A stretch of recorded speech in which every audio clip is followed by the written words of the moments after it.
Okay. Hello, everybody, and welcome to episode 76, version 2.0. Version 2, because Sandy was an idiot and thought she was recording everything when it turns out Sandy's computer had foobarred and didn't record any of it last night. So... well, I'm amazed that we made it to episode 76 without this happening previously, I think. I don't think it's happened. It might have. I don't know. But I'm sure it happens to everybody in podcasting that you forget to hit the record button at some point. No, the only thing that happened was you guys told me, oh, we're recording. I thought you were joking, and we really were recording. So, anyway. All right, so we're going to do the same show that we did last night, but this time you'll actually get to hear it. So it's been a month since we last talked. So it is myself, it is Sandy, no Paul Jones today joining us. So Sandy and I are going to talk about a couple tidbits. So the last couple of things that have happened in the last month. First, we're going to talk about Ragnar Trail, which was a couple weeks ago. And for those that don't know, we've been doing Ragnar Trail here in New England for the last 4 years.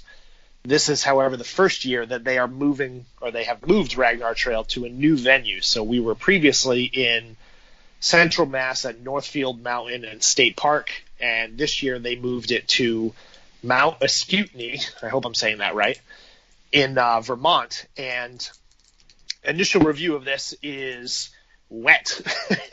So, Sandy, you were not there. I was not. I sold my registration to someone else, and the week leading up to it, Vince, my husband, asked me, are you upset that you're not going? And I was like, seeing the weather forecast, not even a little bit upset. I had no FOMO whatsoever. So we had arrived Thursday night, and in typical Ragnar Trail fashion, the staff there did an excellent job of laying out the festival area and the camping areas for everybody, and they were nice enough to dedicate a handful of prefabbed spots for the New England Spartans teams, because we had, I think, all in total about 9 to 10 teams again, which is pretty typical for Ragnar Trail for us.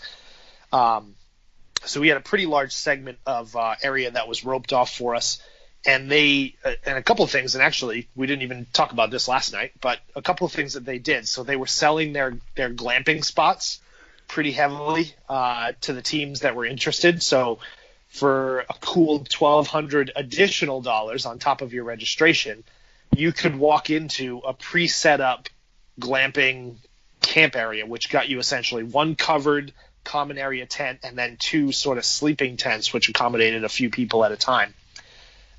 So the middle section of the festival area was dedicated to those glamping tents, and then we had a section sort of right near the start line, which was nice.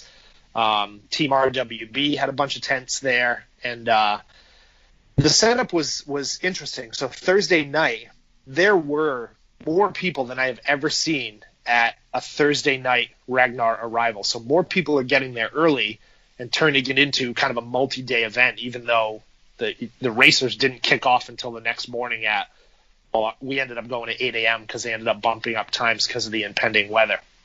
So it was... Do you think a lot of people showed up on Thursday night so that they weren't trying to set up in the rain? Do you think that may have affected people, or was it more for the party, or are you even able to tell? I mean, that definitely might have played into it. That was a big piece for us. I definitely wanted to get there. I knew the rain wasn't going to start until later on Friday, but I definitely wanted to get there and get situated. And I've been there Thursday nights the last few years, and I think it's with our team where we start early, I think it's just easier to get settled, and then that way when you start running, you don't have to worry about when you finish your run, where's my stuff? I haven't set it up yet. I haven't gotten stuff out of the car. Because what was unique is the parking area for this was about 1.5 miles away from the actual festival area. So once you dumped your car, the car was gone at that point. So, and then the rain started. So Ragnar was pretty good about communication as far as letting everybody know, listen, we've got impending weather. We're going to move everybody's start times up. We're going to move the shuttle start time up to make sure everybody gets to their camp and location properly. But it was all that they could do to hold off the weather, and unfortunately the weather didn't hold off. So we ended up very shortly into the start of the race. I think we were on runner 6 by the time it happened. They ended up holding all runners and pulling people off course. And they did this really well, actually. So first and foremost, they notify everybody in the festival area. The race is on hold for 2 hours. And what they do is they let people come in, and as you're finishing your race, you get a card, and they write down what your next start time will be. So if you finish at, say, 3 o'clock, it says your next start time is going to be 5 p.m. If somebody finishes at 3:05, their start time would be 5:05 p.m. So they actually kept people separated, so that way when it came time to restart the race, it wasn't just, okay, here's 250 teams and everybody go. So they actually kept everybody. Smart. Which, yeah, really well done, and probably came very specifically from them running into this logistical nightmare in the past. So they definitely executed very well when it came to rain and how to handle it and how to keep everybody in communication. The one problem is there was zero cell phone reception at this venue. I think the AT&T customers had cell phone reception, but if you had Verizon or Sprint or anybody else, there was no reception whatsoever, to the point where I got the text message about the rain delay when we left on Saturday night. So, I guess it's just the nature of these events. You've got to find a remote area, but almost impossible to find it so remotely that you can also still have cell phone service. Fun. Yeah. So speaking of running, I didn't actually even get to run. So in the rain itself, I had my team. I'm in my boot, obviously. I was still dedicated to running at least one of the legs. The short one, right? The short one, yep. Jeff Willeen was kind enough to take my red leg, so he ran that first. Jeff Sanford, Jess's brother, took my yellow leg, and he wasn't even on our team. He was just our volunteer, so he just showed up and ran for me. And then the next morning, I was going to run the green leg, but the course had been so washed out, so muddied, that it was just not a safe spot for me to run, or really anybody to run at that point, because it got pretty miserable weather-wise. So people were slipping all over the place, coming in covered in mud as if they had just run a Spartan race.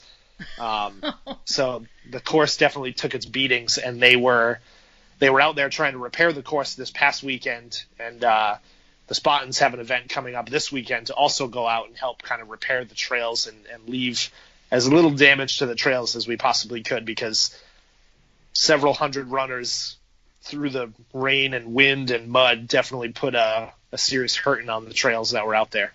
Didn't one of them wash out on the yellow loop? Yeah, the yellow loop had a waterfall on it, I guess, that you ran by, but that waterfall was a little overwhelmed, I guess, and the entire trail washed completely out. So my volunteer shift that I did Friday night, I was about halfway more than halfway, about probably 5/6 of the way through the yellow loop. And as people were coming up to me, they're like, you got to get somebody over to that yellow loop. It is treacherous, and there are people just covered in mud because they're sliding down this hill and using the trees to traverse the trail itself. So it got a little interesting, to say the least. Now, Ragnar handled things well, though, because they, from my understanding after the fact, they gave teams a choice. They could double up or even triple up runners to therefore finish, because obviously if you're running through those kind of treacherous conditions, you're not maintaining your pace that you expected to maintain. Nobody is. Right. So they allowed people to do that, and then they also allowed for teams that had just had it, you could stop a little bit early, claim your medal, and say, okay, good enough, we'll come back next year and finish up the rest of it. Now, you said that not very many people, you thought, took advantage of that. I know of one team that did, but I don't know if there were any more. Yeah, I know we had one team in our group of them that it was the rain, it gets to people, and it's not for everybody. And I know some people opted to hand in their bib and collect their medals and go. And I did see, we finished pretty early. I think we ended up finishing, I want to say it was before noontime. Maybe it was a little after noon. But by the time we had finished, the rain had stopped at that point, which was nice. But once we had finished, I had definitely seen they were hanging up bibs as people were just cashing them in. And, there was a pretty good handful. But I think a lot of people, with the advantage they give you of doubling up and tripling up and making sure that you do actually get to run your legs and not cutting your time on the course short, I think a lot of people took advantage of that, and there were some teams out there until like 6 p.m. on Saturday, Wow. from what I hear. And there was only a very small number of teams that legit started running one runner at a time and finished running one runner at a time, because you factor in the 2-hour delay, the rain, the early start time. Just most teams were just not getting their paces and keeping them. So, well, kudos to Ragnar for having so many different options available. So, like you said, you know that at a time previous they learned a hard lesson and learned how to adapt to stuff. So that says a lot for a race company, and as far as looking out for the runners, looking out for the experience, because they can't control the weather. There's absolutely nothing you can do about that. yeah, and it's unique because there's not really an event like this anywhere else, at least not that I'm aware of, and certainly not on this scale. So they've learned obviously from experience. They've run into all kinds of weather issues in the past, I'm sure.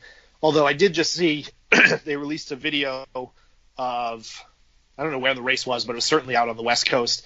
There were nice sprawling trails. There was no rain anywhere. So I might have to take a Ragnar vacation and go check out one of these West Coast events, because they seem like they have some great views and great trails out there. And they do one at Zion, which I would absolutely love to do. So that might have to be on the bucket list at some point. So just cross your fingers that it doesn't actually rain when you go. Right. So, I mean, it only rained for about a total of a half an hour when we were out there for 8 days. So I think my odds are pretty good. That's awesome. So basically, thumbs up for Ragnar, thumbs down for the rain, and next year's coming. Yep. And it'll remain to be seen if they go back to that venue. I think there are a few logistical problems. The parking lot also became a bit of a nightmare, but again, I think that was more just due to the torrential rain than anything else. So it'll be interesting to see if they go back there. It's a good space, but they could definitely use an area with more open trails. So maybe they explore somewhere else, or maybe they push up into Maine or something like that to get a little more open space for runners and maybe get some better views. Because that was the other thing that I liked about Northfield Mountain. It had some good views on the mountain itself, and from what I hear, this mountain was a little struggled a bit to get views of what else was out there. So we'll see. I'll be there either way next year. So cool. I'm not going to let one rainy Ragnar ruin my Ragnar career. All right. Well, speaking of rain, NorAM Championships was not last weekend, but the weekend before, and we had a little bit of rain there too. Has there been a single one yet for either OCRWC or NorAM that hasn't had rain? Texas didn't have rain last year, did it? Texas did not have rain. It had excessive amounts of heat, and I don't believe, and humidity. I don't believe Ohio the first year had rain, but it did have frigid temperatures. Okay. So I guess there's been weather events at each of these championship series events, but I would love to say rain. that we're due for one with more ideal weather, but we'll see if that actually happens. So you and I both went. You and I both had completely different experiences, because for the first time I chose not to do all 4 races. I just knew that I wasn't ready for it, and me and mountains, as I've mentioned in the past, are tough. And so I chose to volunteer during the 3K and during the 15K, and then run on Sunday. It was a last-minute decision to do team. And last minute in that, registration closed at midnight on Monday, and we registered at 9:30 p.m. on Monday. Nice. And then the charity event, which is the Frolic Heat, or do whatever in the hell you want to do heat. So that one, is more of a playtime than really running. But you actually ran the events. I was on the course for all of the events. I don't know if running was on the agenda for me, but I did attend all 4 individual events, yes. And you did. You actually did the best you could do. You were out there with a purpose. Right. And, these events are kind of the culmination of at least my season, and I think a lot of people that compete in these obstacle course races probably treat that the same way as well. And judging by the audience of individuals that were there and the very familiar faces, it's one of those events that isn't to be missed. And I think even being a first time event, really, excluding last year's US championships, which was definitely different, this is one of those events that you just don't want to miss. And for me, I'm an all-in kind of guy. So if I'm going to the event, I might as well do everything. And against probably the doctor's best wishes, even though I didn't necessarily ask the doctor. So I guess that No, my precludes me understanding from... was that you told the doctor, here's what I'm going to do. I don't know if I mentioned this race to him. So No, because that was after a week of hiking in Utah. So the race was just extra. Anyway. Right. The hiking you knew about. So this race you didn't know about.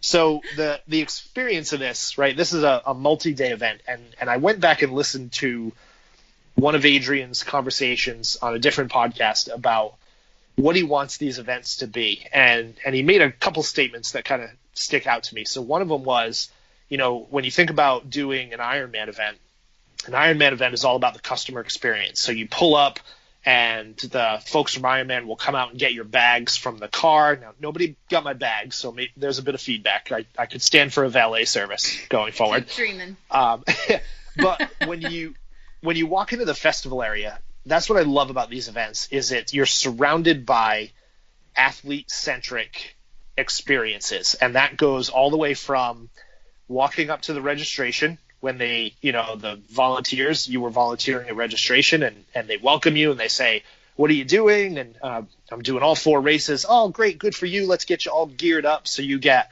your athlete badge, right, that you get to kind of wear and sort of show off for the weekend. You get your 4 bibs. You get your 4 shirts, your 3, in this case, silicone bands for the 3 different competitive events that were out there. So right off the bat, you're sort of entrenched in this athlete experience, and I think that's really what makes this one of those events that you can't miss this year. And you've got a busy weekend ahead of you. So you've got the 3K course on Friday, which I think has done so well because you get the age group competitors and the journeyman competitors out there, and the course is short enough. I say short enough. They call it a 3K, but my GPS ticked at about 2.5 miles. So I don't think that translation is the right way. And I think 3K is 1.9. Yeah, so we got a little generous, but the course itself is designed so well. So it's obviously a fast course, right? Under 3 miles at this point. So that means you're not going to get these long, arduous climbs. So we had about maybe a half a mile climb up the mountain. And Stratton is not by any means a Killington, so it's not a steep, treacherous climb, but it's inclined enough where you know you're climbing, and unless you're an elite athlete, you are not running up the hill. And you were sort of sent up the mountain and then turned around and came right back down over some basic hurdles and walls and things like that. And you got right into the rec bag carry, one of the first major obstacles that you hit. And the rec bag carry is a couple hundred yards up the hill, and enough to, again, wind you if you're not an elite athlete, but not enough to just completely murder you on the very first day of the race. But it was really the last sort of couple hundred yards of the short course that gave people a look at what they were in for the next day, and for the folks that were doing the obstacle portion of the team event, what they were in for on the final day. So you got, in the span of, probably less than half a mile, you were hit with Skitch, Lagaff, Skull Valley. There was a thing called the Trapeze, which was a swinging trapeze bar to some monkey bars. There was the Battle Frog rig, which had both high and low sections. And then there was the hanging walls from Indian Mud Run, which everybody loves, myself included. And then there was Urban Skies, Yep. 3-part final rig. So when you think about that, on a regular course, you would get those obstacles in total over the course of several miles. So you get time to complete the obstacle, you get time to rest, you get time to, stretch your arms out, stretch your forearms out. Here it was just nonstop, back-to-back, right, hitting you with obstacle after obstacle and testing what your grip strength endurance was. And by the end of it, when I was climbing over the Indian Mud Run walls, I didn't even want to grab the rope because I didn't even think my grip would hang on to it, because my hands are shaking, my forearms are quivering from just being completely taxed. So it was quite a test, and it was quite a test really quick, and it was a good way to see and sort of attack the obstacles and figure out the best way to do it, because you knew the next day that you were going to see those obstacles over again. And at the very end, after 8.5 other miles of obstacles that also had some grip strength stuff in them. Correct. Yeah, and the 15K is a little different. I have a little more feedback on the 15K. That is now, and this is just a personal thing. I think it was like 50-50 split on how people felt about it. So the course designer this year was a gentleman by the name of, I believe, Mark Ballas. I hope I'm getting his name right. Now, he does Green Beret Challenge. Now, as you can imagine, with a name like Green Beret Challenge, you're probably up for some serious physical challenges. But the first physical challenge that we got over was the climb of Stratton Mountain. So out of the gate, you were met with a 2.5 mile climb up Stratton Mountain. And if you compare that distance-wise, the climb at Killington, the Death March, is actually only about 1.25 miles. So you're getting about 2.5 times the distance. Now, you're not getting the elevation. I think it was about a 1,600-foot elevation that I'm guessing at. But 2.5 miles, and for me, it was about 55 minutes to get up to the top of the mountain. And you haven't even seen an obstacle yet.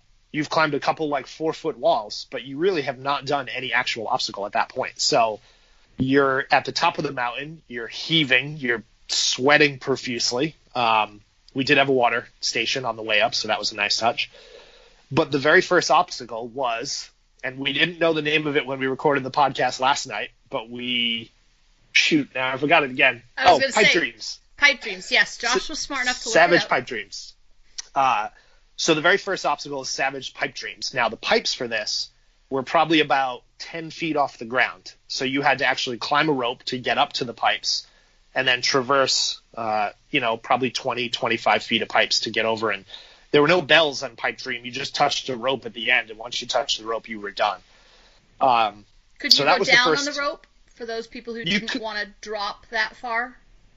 Oh, yeah. Yeah, you could definitely climb down the rope. And the ropes were not thick, 2-inch climbing ropes. They were just, twined ropes. So if you were getting down them, you had to control your descent. That was for sure. Okay. And then you went over some balance beams, and you went over a quarter pipe, and then you were met with, at the top of the mountain, the first rig. And you got a sneak peek of it after you completed Savage Pipe Dreams, but you ran around, and you get to the first rig, and the first rig is not by any means a walk in the park. So it's a couple of rings to the monkey bars, but they're famous in these events for using the 2x4 metal monkey bars. So instead of round? Right. So you had a couple of those, and then you had some round monkey bars in there. And those are just things that, if you do grip training, you'll grip a ring or a monkey bar and you get your whole hand around it, and that's easy to train. But not many people train only getting their fingers on the top of a bar. So I think a lot of people are probably this off season and in between these races are going to work on different types of grip training for this, because we're taxed in every single way when it comes to grip for these events. So all right, I'm going to tell a story. So I totally forgot about this last night. So when we were leaving for the race Saturday morning rather, I'm not wearing my boots, so I'm taking some Tylenol before my race. So I grabbed my Tylenol. I can't believe I'm putting this out there. So I grabbed the Tylenol, and I go to take it the morning of when I go to bag check, and I open the bottle, and it's not Tylenol, it's menstrual pain pills. Like Midol or something? Essentially Midol. It was like the generic version of Midol. But here's what I learned. Midol has the same dose of ibuprofen that a normal pill of Tylenol has, but it also has 60 milligrams of caffeine in it and 15 milligrams of an antihistamine. So I popped a couple of those suckers no matter what. And I will tell you, I had a good second and third win that day, probably on the caffeine, because I don't ever take caffeine pills or drink coffee or anything like that. So my new secret weapon for completing these courses is going to be Midol or the Walmart equivalent of Midol. Okay, you heard it here first, and does that fits the non-doping rules, I assume? I don't know. I'm never in a position where I have to be afraid of drug testing, so to this point, I'm running with it. Oh my goodness! And then the 15K course, and then even the 15K course came in at just over 10.5 miles, I think. So again, not necessarily 15K, but a few things about it. The obstacles are paramount for these events, and what I love about the obstacles here is they're created to challenge you physically, but they're also created to challenge you mentally. And the biggest example of that, of course, is Dragon's Back. So you get to Dragon's Back relatively early in the race. After you climb the top of the mountain, on your way down, Dragon's Back is in that first decline, so a couple miles in. And Dragon's Back this year was definitely different than we've seen in the past. So there were 2 jumps. You climb the incline wall to the first jump, and it's the normal 6-foot gap that we've seen in years past. So you jump the 6 feet, you grab the bar, you swing under the bar, and you stand up on the next platform. Now the next jump was 8 feet. Now that doesn't seem like a huge difference in distance, but when you're standing there and a pole is 8 feet away from you, it definitely causes you pause. Especially when you're standing on a platform that's 6 or 8 feet up in the air. Right. That's a long way down.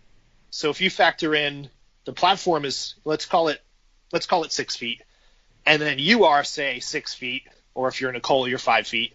So your eye level is 11 feet off of the ground, and you're looking at a pole 8 feet away from you. Now, I don't do a ton of algebra, and I don't do it in my head, certainly, but the human brain thinks, I have the potential to fall a very far distance here, and it only took me a second. I'm graced with height, so when I jump and I grab a pole, it's not obviously nearly as bad for some people. But that jump was a test. And then the last thing is you've completed that, you conquered that mental and physical challenge. You stand up on the final platform and you're met with a Tarzan swing. And not just a Tarzan swing from one platform to another, but a Tarzan swing to a hanging cargo net that you have to reach out and grab, let go of the rope, and then climb up and over a pole. And the cargo net is not taut by any means. It's just hanging, so that's awkward as it is. And it's also inverted. So it added a whole new level of mental and obviously physical challenge. And then on the team event, which we'll talk about in a second, obviously added even more of a challenge when it became soaking wet, because on Sundays at World Championships, it rains. We'll get to that later. We'll get to that later. But you at least got to do it when it was dry. Yeah, it definitely was dry on Saturday, and certainly made it easier, especially gripping the rope when you're swinging. The last obstacle I kind of want to talk about that we haven't covered is the low rig that's at these events. So we actually didn't even talk about this one last night, but the low rig essentially is a rig that's probably 4 feet off the ground. At least the framework is 4 feet off the ground. And what is hanging under the low rig are simple rope loops. So you are completing a rig where you have to keep your butt, your back, your feet off of the ground. And the only thing you have to do that with are these hanging ropes that are also themselves maybe a foot off of the ground. And it was funny to see some of the ways people completed this. There were people that were doing like full splits with like 1 foot on the furthest ring possible and another foot stuck in the first ring. There were people that just zipped right through it that had no issue. For me, I got to like the halfway point and ended up like diving for the bell to ring the bell. So that one is it's a simple build and it's a simple looking obstacle, but it is deceivingly difficult. And we saw it last year at the World Championships. Was it the same setup as last year? Or it was similar? It was similar, but it was a little more. It was less rugged. I remember last year being made out of like what looked to be down trees. Yeah. So it had like 4x4s and whatnot on it, and it also, I believe, it seemed a little higher. Okay. Last year, I recall the ropes being like right on the ground. This year, it seemed like it was a little higher off the ground. Okay. And then you're met with obviously the rec bag carry, which was added distance. For the 15K, there was a crawl involved where you had to crawl onto some cargo netting with your rec bag. There was Bone Frog brought in their Rolling Thunder, which was just the tires on a log that is, again, deceptively difficult to just simply jump over some tires. And then you go through the final obstacle gauntlet at the end. So the 15K was definitely a challenge. The Force 5 rig that was there in the spectator area was also a great obstacle for people to check out and watch, but also one of those obstacles that you don't run into at a Spartan race or a Savage race necessarily. So you had to kind of take a step back and say, I can't just grip my way through this. I've got to actually figure out how to use my momentum, how to transition, where on these grips and wheels should I grab and transition. Yeah, because that's the thing with rigs is you don't have to touch every element. You have to get from point A to point B without touching the ground and without touching the framework of the obstacle. But that doesn't mean you have to touch every bar, every wheel, every part of it. Yeah, and one of the biggest, I think, achievements that I saw, and I'm pretty sure it was on Friday, is there was a young girl whose name was, I believe her name was Ali Condi. She was at that Force 5 rig for almost 45 minutes. And one of the best things about mandatory obstacle completion is it lets people decide where they're going to focus their efforts. So this girl was 15 or 16, maybe. I mean, if she was 14, I wouldn't be surprised. She spent so much time at this obstacle, but not because necessarily her grip was giving out. It was because she just couldn't figure out the transfers and how to get your momentum and how to save the energy early in the rig for the end of the rig transition. So I'll tell you, she had a crowd there that was watching her and waiting for her to hit that. And even Adrian came over and he was like, these are the moments that really make these courses worth it and make these experiences worth it. And I'll tell you, when she finally hit the final bell, that entire tent lost its mind. It was absolutely, the place had gone nuts. So congrats to her. I can speak to that too, because whereas on Friday I volunteered in registration, so I was not out on the course until after my volunteer shift ended. I was inside handing out packets, etc.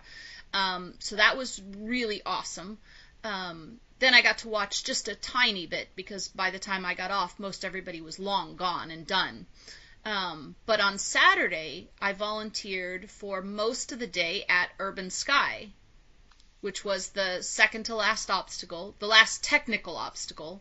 And there were a few people who were there and must have tried. There was one guy who had to have gone 15 times. And the thing was if you fell on the very last of the 3 sections, you had to start all the way over every single time. And when he finally got that last bell, it was like the world ended. Yeah, that was one of those obstacles where you couldn't see the finish line, but you knew it was right after that obstacle, especially obviously if you ran the day before. So for people to get to that point and not get past it, it was just they weren't going to let it conquer them. And I think Chrissy Shuchuk was there I had passed her on the 15K, and she said she had been there for about an hour, and it was the same thing. She could get through the first 2 sections, and it was just something about the third section where she couldn't get the transfer and the momentum. Was getting everybody. Yep. She ended up getting it at the end of it, which was awesome. So it's what I love about these races, and I don't know that mandatory obstacle completion has a place in every race every weekend. No, it definitely does not. It definitely has a place in events like this because, one, it lets people figure out their race themselves and weigh what's more important to them, finishing in a better time or finishing with your band. And it creates, obviously, these stories that we talk about afterwards. So it really shines a light on the dedication of the athletes at these events and what they're willing to go through and the achievement at the end of it all, which I think is a huge piece of these events and the reason we show up. Yeah, when I was there, I left at 2 o'clock, so I was there from about 20 minutes before Ryan Atkins came through, because obviously he was the very first person to come through. And unbelievably fast time, and watching him go through that was just insane. But I think we ended up cutting 4 bands total, because by then everybody either stuck with it and stuck with it and stuck with it until they just couldn't anymore, or they had already lost their band. So it was quite interesting to watch the tries over and over and over, and that look of utter defeat when you would get to the very last hold, fall off, and have to start over again, but then get it in the end. Right. So let's talk rainy Sundays, as is tradition with any of these events. Ugh, yes. Well, and Saturday, the rain started at about 1. It started lightly at 1, and by 2 o'clock it was raining pretty steadily. Light, but steady. And at that point, the obstacles, especially Urban Sky where I was, you could tell the difference when just that even spitting rain got out and made those bars even the tiniest bit slick.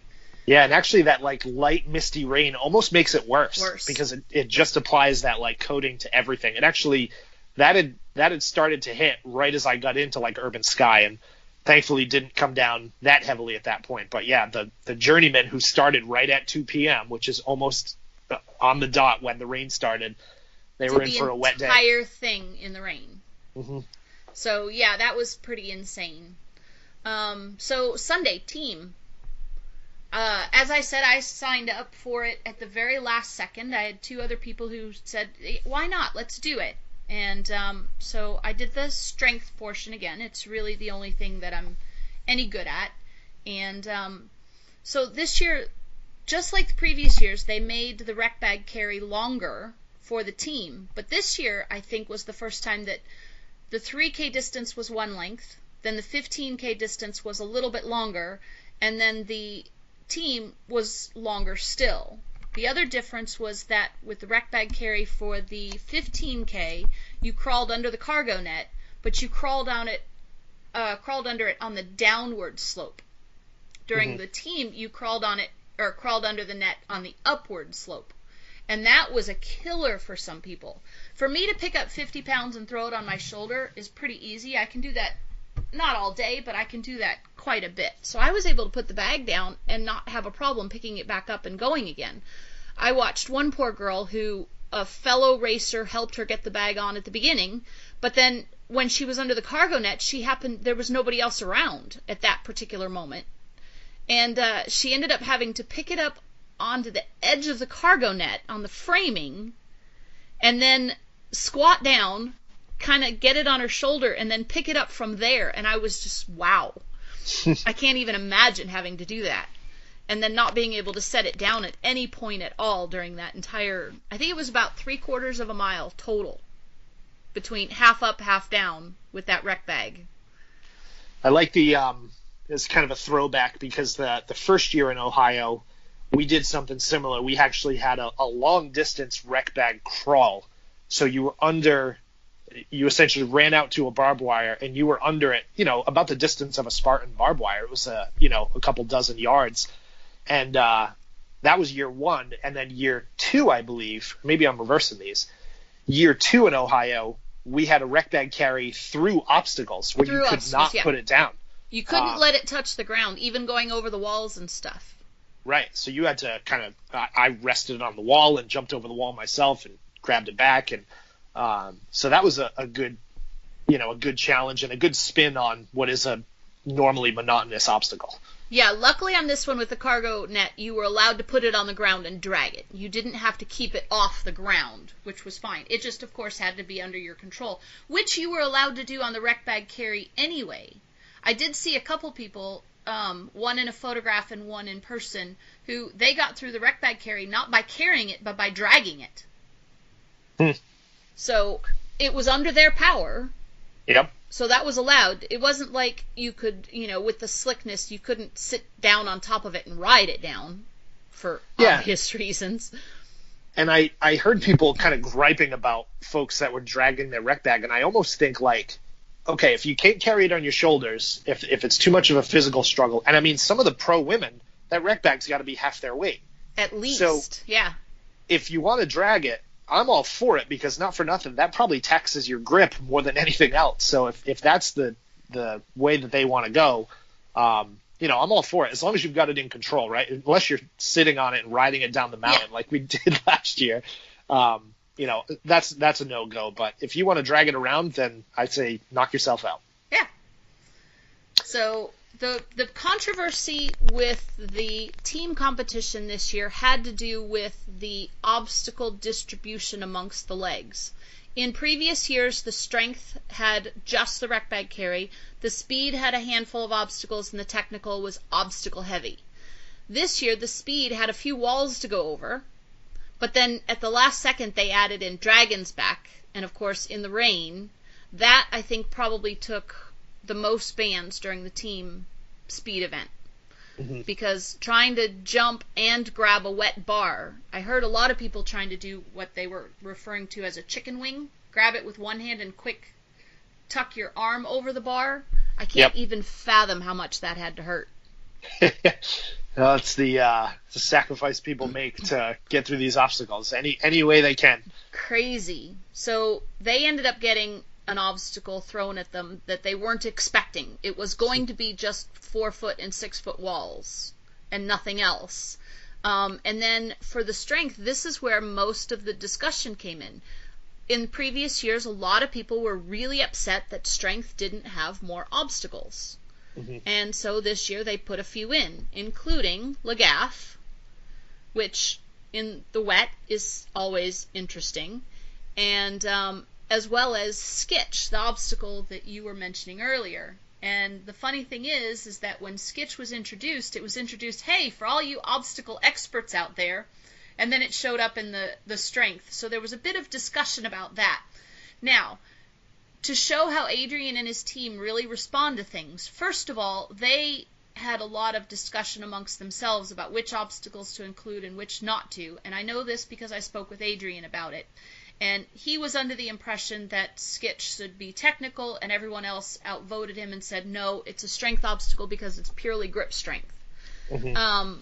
Which goes to show that Adrian is not my way or the highway type of person. He really invests in his team and will respect when a team outvotes him.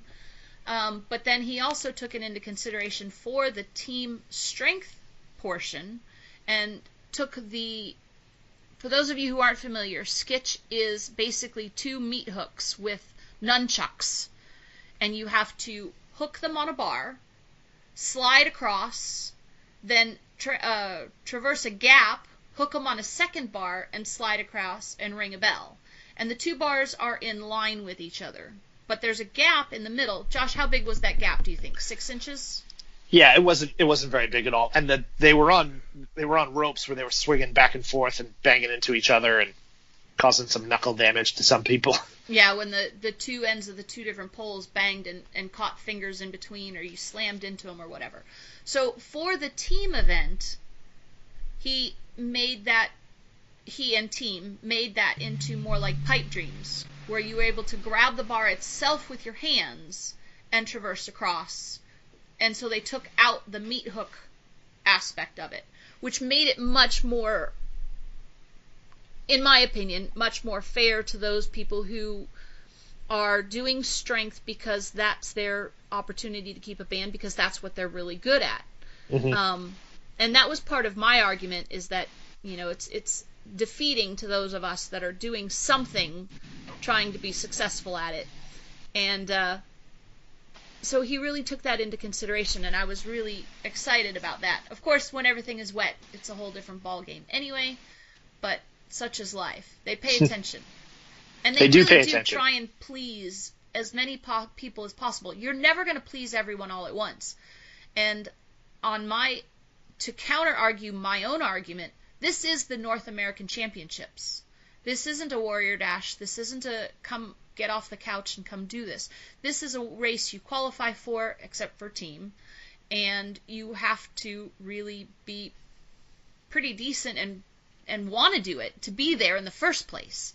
So I think that argument kind of weighs out the argument of, you know, can't you cut the strength people a little bit of slack?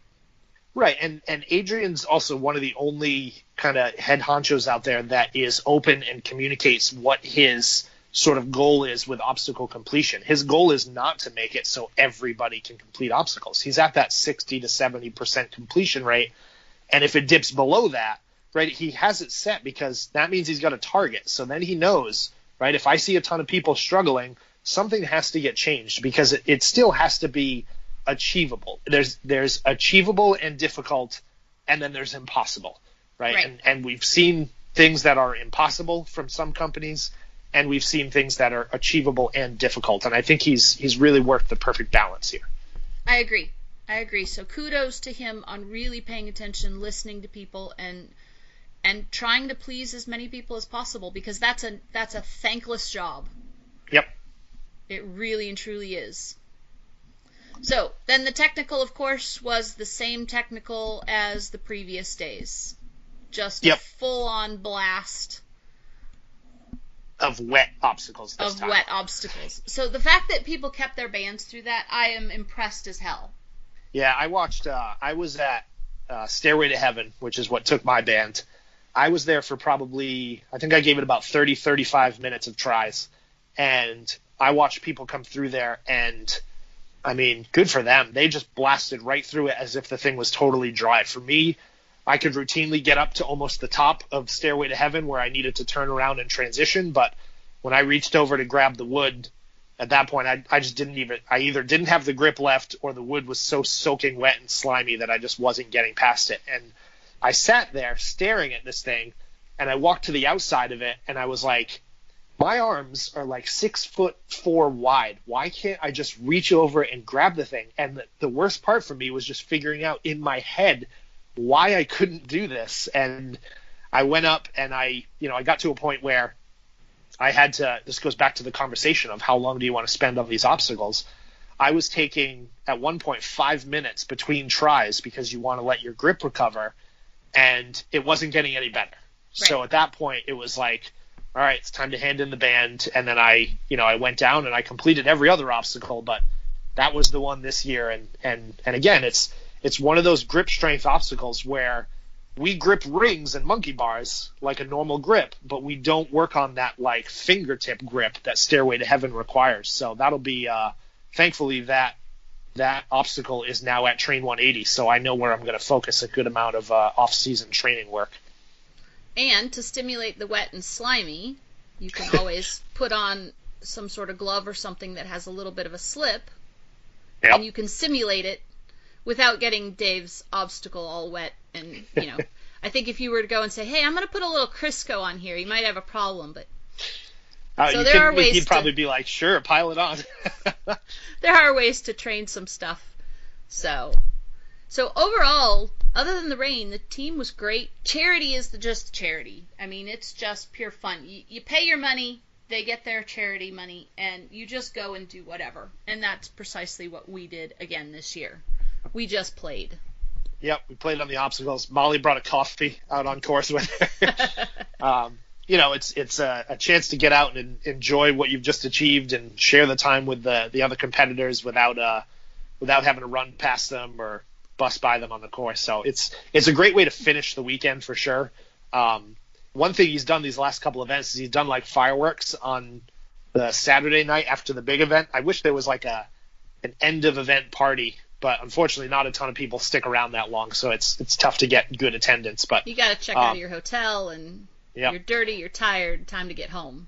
You got to go buy up the rest of the gear that you got a chance. I will say, not only was the gear they were offering for this event amazing, but they also had a ton of old gear that they were unloading. So I got a World Championship zip-up hoodie for $20, which I love, and the thing is great. I got a couple extra buffs that were there. They were selling a whole ton of clearance gear that was there, so that the gear is always top-notch, and they were giving away at the end of the day, like finisher T-shirts. So they said if you want to make quilts and you don't want to tear up your own T-shirt that you have, come grab some extras. Or I know a couple of our teammates grabbed some for Ruck's Giving that's coming up in several weeks. So a great way to pass the stuff along and not have it take up storage space at the end of the event. So such a good thing. And the team listened, and I believe they had a better variety of sizes from all the way down from the extra small to the extra sizes going up. So everybody was able to find what it was that they wanted. That was one thing at the team. So volunteers are following the instructions that they're given from Adrian and the team and the volunteer coordinator and such to the best of their ability. volunteers are either good or they're bad. There's not a whole lot you can do to force someone to be a strong volunteer. And I know that they were hurting for volunteers to the point where they had to bust some people in that they hired for the day to come in and volunteer. But we got to the end wall at the end of the team event, and Jeremy Reed and his team were there. For those of you who know Jeremy, he's Thor. Mm-hmm. And he had gotten his 2 team members up, and then he was at the bottom trying to figure out how he was going to get up. So I ran up and planted myself on the wall, and I said, Jeremy, here you go. And the poor volunteer, he was like, you guys aren't on the same team. You can't help each other. I was like, we're journeymen, we're open, we're doing this for fun. None of us have bands anymore. And he was like, are you sure? And I was like, yes, I promise it's okay. And so I helped Jeremy up, and then my team got me up, and they came up. And it was so funny, but he was like, no, you can't do that. But that was kind of fun. And a nice little chuckle at the end. I was like, we're so far out of the money. The winning teams finished an hour ago. Mm-hmm. So yeah, we're not costing ourselves any podium spots here. So speaking of podium spots, Mr. Ryan Atkins did something that pretty damn impressive. So gold medal in the 3K, gold medal in the 15K. Then he started with a men's co-ed. Co-ed first. He started with a co-ed team race with both his wife and Nicole Miracle. Third. Thank you. I know you knew her name. And he was doing the technical for them. Mm-hmm. And then he was also going to run the men's team. And so for men's, which one did he do? Was also the speed? technical. No, he did the obstacles again. So he ran the co-ed first.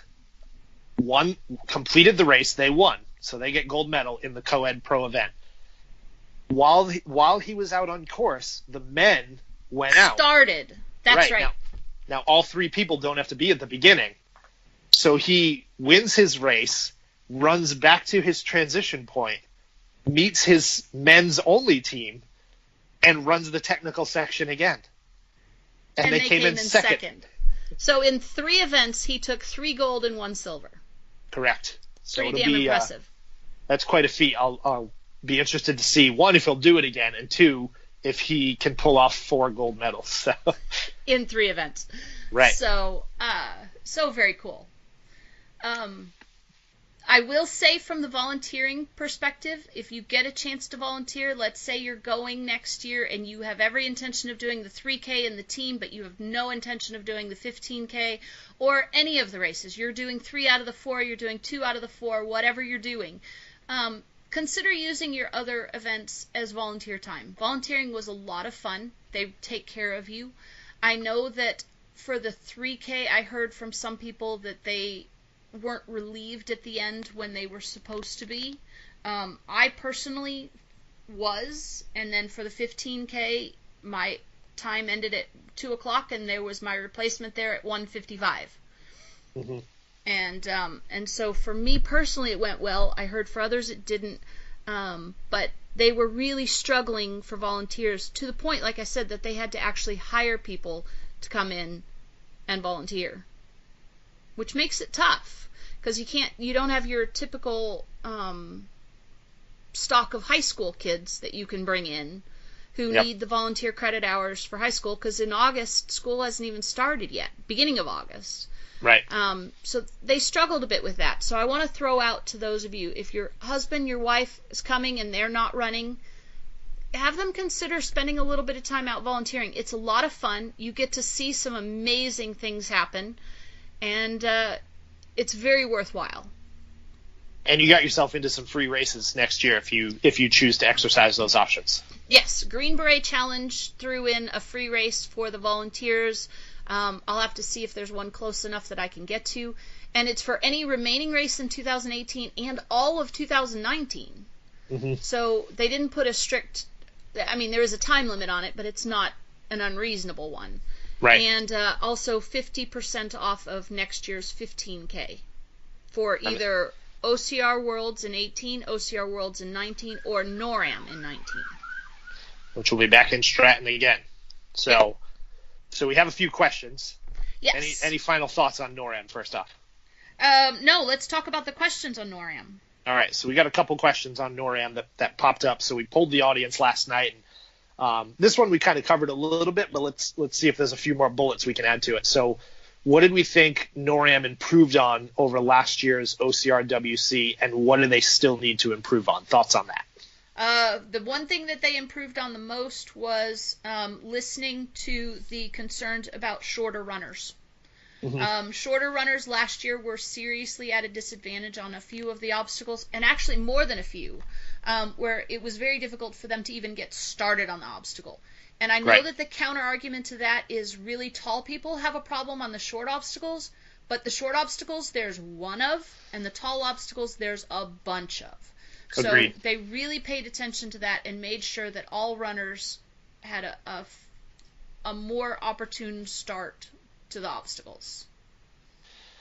Yeah, and that it's obviously a huge concern, and it also speaks to safety, right? If you're having a hard time starting the obstacle because you're exerting yourself, it can become obviously a bigger issue. So definitely great feedback on that. And actually, one funny thing about it is on Skitch, the girls that I were talking to said that the starting platform was actually too high this time, so they were having to bend their knees and like fall off of the platform in order to get onto Skitch. So again, goes back to you can't please everybody all the time, I guess. But and a couple other pieces. So I think every year, and this is the little stuff, but I think every year the medals just get absolutely better and better.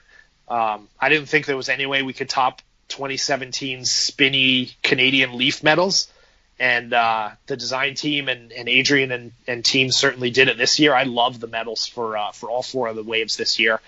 And the gear and the sizing, I think, for the gear was a great piece of it. Adrian said he's got a company now that he's comfortable working with and is happy to work with in the design and make sure that everybody gets access to the gear. And they had plenty of it. Yes. And attendance-wise, it certainly wasn't the same numbers on the course as the World Championships, but they definitely had plenty of it. And lastly, and we've already sang this praise before, but the partnership with Akuma, I think, is paying huge dividends. They've got great jerseys, great design, great feedback from folks, and certainly great customer service in the event that they need it. Yep. All right, improve on padding under a couple of the obstacles. The Force 5 was on concrete and probably needed a little bit more of hay or mattress or something not quite so hard underneath. And padding under Dragon's back is probably wise, because especially with the wet this year, in previous years I've heard of a few people missing the bar or slipping off and sliding down all the way to the ground. Apparently that was happening a lot this year on both the jump and especially the rope traverse when it was wet and gunked and slimy and everything else. So yeah, and one other thing just on the positive side that I'll throw out too, I loved on the team event, and I think during the 15K later in the day when it was raining, the folks from Northman Race at Lagaff were actually out there wiping the bars down and retaping the bars mid-event. So it was good to see them not just leaving those people hanging out to dry, or hanging out to be wet in this case. Yeah. So great to take that into consideration and alter it mid-course, which is something that you can't really do in a lot of situations. So excellent work there. So that kind of evened up the game a bit, which was nice. People say, oh, well, they had an advantage that we didn't have. But no, it was wet versus dry. So I want to kind of counter and get rid of that argument before anybody even brings it up. Yeah, and it was more about, it's putting people in a good mental space too. I think if you get to an obstacle and it's just pouring rain and it's dripping wet, you try it once and you fail it, you're right off the bat, you're going to go, what can I do to even get over this? I'm just going to hand in my band. So having people there helping you, cheering you on, and making the obstacle as completable as they possibly can make it, puts everybody in a good space, keeps you in a good mindset, and certainly looks favorably on the folks there too. Agreed. All right, the new tracking completion. So the difference between last year and this year. Both years you lost your band if you gave up and moved on from an obstacle. The difference was last year at every single obstacle you failed, they wrote down your number and gave you a time penalty. This year, once you lost your band, they no longer wrote down your number or anything. And actually, they didn't even write your number down when you lost your band. They just cut it off, and you were done. So I think that overall is a good system, a good way to do it. The time penalty really didn't do anything beneficial for them in that respect. Yeah, and we're going to pause there for a second because I'm going to run to the bathroom, so Paul can edit that out in a second. Hang on a second for me. Okay. And so the piece that I liked about this is, one, and let's level set the conversation. So the reason the timing issue is an issue is because of the people who are not honest, the people who are cheating, right? So the difference being not having time penalties on the obstacles and just throwing people into a did not finish sort of ranking. I love it. I'm all for it, and I hope it stays that way going forward. And that's no different than what it was before. If you failed one obstacle, you were automatically put over in that other category anyway. So in that respect, it's not a difference. Right. So that's a good point. And in a case like this where and this sounds a little brash to say it, and I said it last night when we were trying to record, and I came off, I think, a little bold when I said it, but the people that don't complete the obstacles, they shouldn't factor in, right? It is a championship event. So if you don't complete all obstacles, I don't think spending time and energy on either penalizing them or ranking them in a certain way makes sense, because they're not going to be factored in for the conversation when it comes to, one, the podium, obviously. Like if you're the fastest person to not complete obstacles, what does that even mean? I saw somebody posted on their Instagram page, completed the course in an hour 42. They weren't 100% obstacle completion at that point. So where's their mindset changes when they don't have their band. So they shouldn't be ranked the same. So the other piece is when you struggle to get volunteers, struggling to also then penalize people properly and accurately becomes a bigger issue. And then, what we saw last year is I only got penalized for these, and I saw this person run by these, and why didn't they get 12 different penalties, etc. So it removes that whole conversation, which I think is a good thing. The less we can give people to bitch about, the better. So I fully approve of there should be a fully completed list, a did not complete list, and no time penalties and any failed obstacles. I agree. And we can't waste our time or spend our time talking about people who are dishonest, because they're going to exist, and there is every once in a while going to be somebody who's going to get something that they wouldn't have otherwise. And unfortunately, there's no real way, unless you've got an actual volunteer there who knows what they're doing, is going to be there all day and be consistent all day. And part of that is, in order to do that, we have to step up and volunteer. So we need to bring people who maybe have no intention of running but know what they're doing to come and support the race instead. So the call goes out to other people. Those of you who are complaining about it, recruit some volunteers who can come and make it work better. Right. And there is something to be said about finding a system that continues to improve. And thankfully, I don't have to come up with this idea, but one of the things we had talked about was, right, it's easy for people to pull a band off and stuff it in their shorts and hide it and then run to the next obstacle. So do we get to the point where we have to give people like 2 timing chips and more timing mats on the course? And I was thinking this out in my head, and I think it would work, at least in my brain, right? So you've got 2 timing chips, and you cross a mat after, say, every big obstacle. Once you fail an obstacle, they cut one of your timing chips. So then every mat you cross from there on out, you'll only have a single timing chip. So whether that person stuffed a band in their pants and then pulled it out and put it back on, that person lost or failed an obstacle somewhere because they lost that second timing chip. Now, that costs money, and that money that costs Adrian, out of his wallet then gets passed on to the customers. So is it worth it to do that to quell the legions of people that are constantly crying about, well, I saw so-and-so keep their band. And it's like every complaint that I hear, it's like the rule of three. Every complaint that I hear on Facebook, when they say I saw 3 people do it, I feel like it was 1.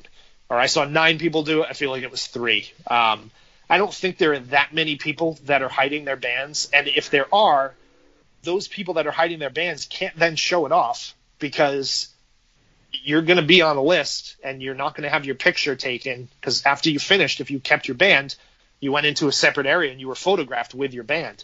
Mm-hmm. So is it worth it to people? And for me, I lost my band on the team event, and I wanted to keep my band, but I wanted to keep my cut band, because to me, that's what sends the message more to me, is having a cut band than some band that I can never show off or wear again. Exactly. Because you know fully well that that band came off. Right. Same with me. A cut band means way more. And I did ask after the event if I could have a cut band back as well. And I said, I do not want a whole one. I didn't earn a whole one. But if you're just going to throw them away, I would like to have the cut one as a souvenir. Yep. And at the obstacle, she said, nope, talk to somebody else. But after the event, I was able to ask someone for one. So I don't envy Adrian and team and what he's going to do to try and solve this problem, but I know it'll get better and better, and there won't be a single solution that will solve it completely, but it'll continue to get better, I think. Yeah, and I think they took a huge jump forward in the right direction with this. Mm-hmm. So, all right. So, anything else, NorAM? I think we have killed NorAM. Looking forward to next year, though. All right. So, upcoming, I think that's what we've got left. So, next 2 weekends from now, right? Bone Frog. Carter 2 and weekends Stevens. from now, Bone Frog, Carter, and Stevens. Do we have anything we need to... most everybody knows Carter and Stevens. It's the same venue as Spartan. It's the same venue as Savage. It's the same venue as others. I don't know that there's anything to talk about. I will, however, say that I am looking forward to reading about a positive review at Bone Frog, because I know they kind of lost me a bit with last year, and I'm looking forward to a couple of events in the positive side so I can go back and give them some more of my money and go back and run one again, which I wasn't going to do this year. Yeah, I'm a huge fan of Bone Frog. I love their events, but the last event I attended was actually the October 2016 one, because once I heard Norm was taking over some of the course design, and when I saw the map for 2017, I was immediately out. I have no interest in bushwhacking through, mountaintops, and I have no interest in relentlessly climbing mountains over and over again. And I think Bone Frog has enough quality obstacles to have the obstacles speak for the course and the race itself. So I'm looking forward to obstacles being the central conversation point at Carter and Stevens, assuming they lay them out well. I'm doing the endurance event, so I have that 6-mile loop and then multiple 3-mile loops afterwards. So I'm hoping for a good review, and I'm hoping that as much as we race at Carter and Stevens Farms, it'll be good to have a non-mountain Bone Frog challenge. So it'll be interesting to see how they use it and what the focus will be, but absolutely looking forward to it. I think you summed that up so much better than I could have, because I'm exactly the same with you with the October skipping 2017 and looking forward to the next. So I will happily listen to your evaluation of this next one in 2 weeks and then get to make a decision about 2019. Okay, what else do you have coming up? Anything else? You're recovering from injury, so... Yeah, so I'm probably not supposed to be running Bone Frog in and of itself, but since it's not on a mountain, I'm gonna run that. I'll take it easy, but we have Killington after that, which you and I are not running. Nope, we're gonna hand out candy to those suckers that are running. So we'll be on site at Killington, making sure that people after the Death March are sugar satisfied and are in higher spirits than when they started it. And then if you get up there before the first gondola runs, you're too fast. Sorry. Well, if they get up there before the first gondola runs, then they probably don't need a Snickers bar or a Kit Kat or anything else. So they're doing fine at that point. True. And then let's see, what's after that? Do you have anything else? I'm pretty empty after that. October's pretty much free for me. November we've got Fenway, and then I'm going down to Florida again for the Spartan race in Florida in December. So cool. My year remaining is pretty much all Tough Mudder. I've got after we hand out stuff at Killington, I've got Tough Mudder in Gunstock, New Hampshire, on September 22nd and 23rd, and after 7 years of bugging my husband, come do one with me, he is finally doing one with me. For those of you that could hear that, that was him grumbling, speculating that he's going to die. We thought we were signing up for a flat course in Loudon, and of course then they changed it to Gunstock Mountain, so we shall see how that goes. So he's doing his first this year in honor of his 50th birthday. So with any luck, I'll be doing my 50th next year in honor of my 50th birthday. So I think there's a nice symmetry in that. Yeah, absolutely. I'm hoping for some good reviews for Tough Mudder at the end of this year, because you've got a couple more coming up, right? Yep. And then in October, there's the New Jersey one at Tri-State, and then World's Toughest in Atlanta in November. And I am not running that. I am volunteering. I'm either deferring or gifting my registration to someone else and doing it that way. Still haven't decided. I thought I had, but now I'm wavering. So I've got my joke list started. So I've got one for every hour, so nobody will have to hear the same one twice. So nice. If you want to joke at World's Toughest, you'll just have to see where I'm out on course.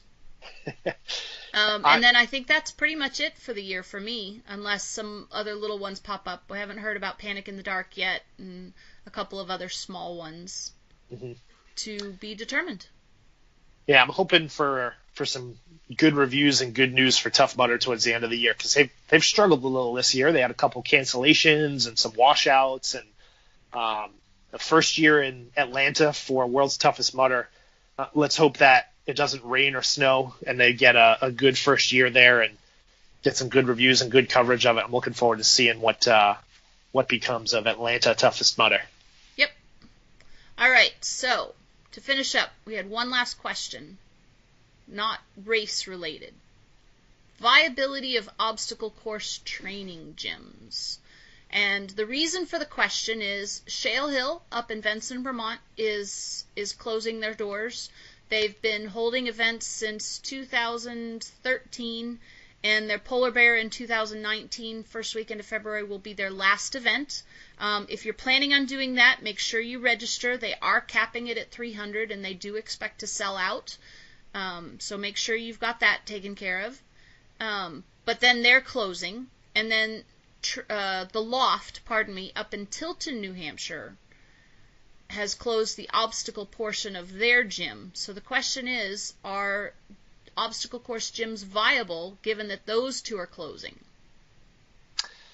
Yes. So the problem with not the problem with obstacle course racing gyms, but the problem with any business is location. And I know Paul Jones is going to skewer me when he listens to this, but the biggest problem that both Shale Hill and the Loft run into is their location. And while the lack of customer base isn't necessarily the full responsibility for these two courses going out, there's obviously extenuating circumstances. If they were in a better location and they had a larger customer base, then we're not having this conversation today. Because when you look at places like Train 180 in Nashua and Fitness Appeal in Lawrence, and even the new Tough Mudder gym in Burlington, which seems to be doing well from their pictures that I'm seeing, they are in great locations to the point where they can draw a customer base, and they're not impacted by, the desire to kind of draw people out and get them there. If I want to go to the gym, a 15-minute trip is easy for me. If I want to go work out at the Loft, it's an hour and a half for me, and I live in Nashua, New Hampshire. So you're talking a hike up north. So that's the biggest problem. And obviously there was another scenario there where there was an opportunity to have another business in the building and it couldn't operate at the same time as the Loft. But they suffered more than anything else from their location. And I think we've seen enough successful gyms. Also, Vitality down in Fall River has a huge customer base, and they're trying to bring 100 people to Killington or Fenway or one of the later this year Spartan races. Yep. And so Ultimate Obstacles in West Boylston as well. Eric's yeah, gym. So viability is definitely there. Now, are they going to be as plentiful as, Workout Worlds and Planet Fitnesses? Absolutely not. I think each one has a unique viability, and when you look at the ones that we listed, I think they're all different. While they are obstacle-centric gyms, right, Train 180 is also personal training. So people that want to go in there and just get good workouts from Dave can go in and get good workouts. But he does a great job of doing the personal training thing while also hosting different obstacle workouts to get people ready for whatever event is coming up. And he does open gym where people can just pop in and do whatever they want there. And then Fitness Appeal, right, they do kettlebell classes and they do, like kickboxing classes there. So each gym has to be sort of broadening their horizon to not sort of pigeonhole themselves into a very specific client base, because the more specific you get, the less availability of incoming revenue you'll have. Well, and the less desire of people. There are a lot of people who are like, I have no desire to go to an obstacle course gym, even if it has all of these awesome other opportunities there. So it's a matter of diversity in marketing so that people know that, hey, we are obstacles. We do have obstacles for those of you that want that, but that's not all we have. Right. And I think that's a kind of a good way to sum up what it is you're saying, is that you can't just do obstacles and survive, because that's not the type of workout people need necessarily 3 times a week, every week. Right. Yeah, and that's important for people to understand. These gyms can be very imposing for the average, non-obstacle course racer. Like, they're great for us because we know what we want to go work on. But if I'm somebody that hasn't stepped into a gym in multiple years and I'm just starting a fitness journey, whatever it is, whether I want to lose weight or get stronger, if I walk into a gym like Fitness Appeal and I am just surrounded by these imposing obstacles, that can scare people off. So I think having great trainers there, having great people there that can introduce you to these things properly and show you how to use them is great for people. So it's one thing to go and play on obstacles and have a good time like you're at a playground, but it's another thing to actually be walked through them and taught how to do them properly and taught what strengths you need to complete them. And I think that's where the gyms that we have in our area today are excelling, and that's where they're going to continue to be successful. Agreed. And whereas I have to agree that Shale Hill is a huge loss, and I absolutely love Shale Hill, it is an event. It's something you have to plan well in advance. Mm-hmm. And you can go for an hour or two, but then you're driving 3 times longer than you're actually there. So, yep, I have to agree with you. But yeah, I do think they're viable. Definitely. And I will certainly be at Polar Bear in February on the 2nd. And anybody else who is wavering about it, it definitely will sell out being the last event. And if you're an NES member, there's a 15% code in the event, so 15% off code rather. So jump on that while the opportunity is still there. Exactly. All right. Anything else, Mr. Chase? No, I'm going to it's 12:50 right now. I'm leaving for Quebec at 3 o'clock. I haven't packed a single thing. I've got 3 different things I have to finish for work, so I should probably get motivated and get going. And again, I apologize profusely for making us do 176.2 or version 2. Well, nobody else knows besides us, so they're none the wiser. Well, they do now. True. All right. As always, thank you for listening. Leave us comments. Leave us anything you want, and we will talk to you later. Take care. Bye.